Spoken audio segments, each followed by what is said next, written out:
Hello friends, সবাইকে শুভ শারদিয়া and পুজোর অনেক শুভেচ্ছা। প্যান্ডেল হপিং তো মহল্লা থেকে স্টার্ট হয়ে গেছে, বাট আমরা আজ পঞ্চমী থেকে স্টার্ট করেছিলাম আর আমরা চলে গেছিলাম দমদম সাইডের প্যান্ডেল হপিং করতে। মতলব একদম আসছে বছর আবার হবে ওয়ালা ফুল অন ভাইব। দেখো, পুজোর টাইমে একটা আলাদাই ম্যাজিক থাকে। পুরো কলকাতা একটা ওপেন এর আর্ট গ্যালারি হয়ে যায়। হর গলি হর পাড়া এক একটা মাস্টারপিস, এন্ড দমদম তো আড্ডা অফ ক্রিয়েটিভিটি। তো আমরা স্টার্ট করেছিলাম দমদম পার্কে ফেমাস 4টে প্যান্ডেল দিয়ে। ফার্স্টে আমরা চলে গেলাম দমদম পার্ক তরুণ সংঘে। এখানে the theme was more or less like a hidden mysteries, complexities that a detective would undercover, and মূর্তিটাও খুব ডিফারেন্ট। তারপরে চলে গেছিলাম দমদম পার্ক সার্বজনীন ক্লাবে। সিরিয়াসলি আমাদের এক্সপেকটেশনটা একটু হাই ছিল, but yeah it was good. মা দুর্গাটা দেখতে একদমই আলাদা লাগছিল, ফুল ভিন্টেজ টাইপস। এই বছর তো ওটা জাস্ট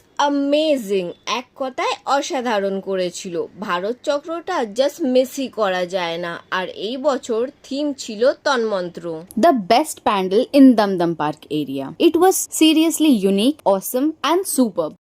তারপরে আমরা হি হি করতে করতে চলে গেছিলাম দমদম পার্ক তরুণ দল দেখতে, যার থিম ছিল চাপ। এটাও ঠিকঠাক ছিল, but yes, we were expecting something unique for this place to.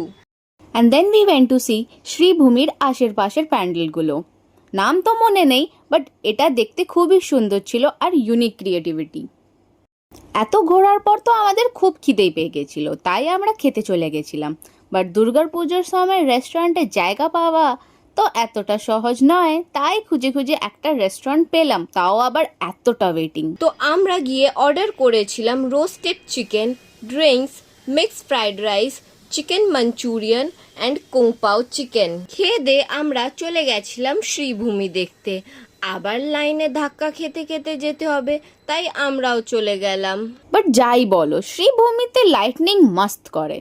Sreebhumi তো বাইরে থেকে দেখতে খুবই ভালো লাগছিল, তাই তোমরা গেলে ট্রাই করবে রাতে যাবার। ইট ওয়াজ জাস্ট ওয়াও। মা দুর্গাটা যা ঝলমল করছিল ডায়মন্ড জুয়েলারি পরে, ইট ওয়াজ জাস্ট অসম। খুবই সুন্দর অ্যান্ড মিষ্টি দেখতে। Sribhumi was really good.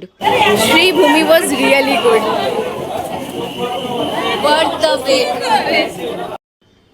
তারপর আমরা খুবই টায়ার্ড হয়ে গেছিলাম, তাই বাড়ি ফেরার জন্য বেরিয়ে পড়েছিলাম। Thanks for watching and stay tune for the next blogs.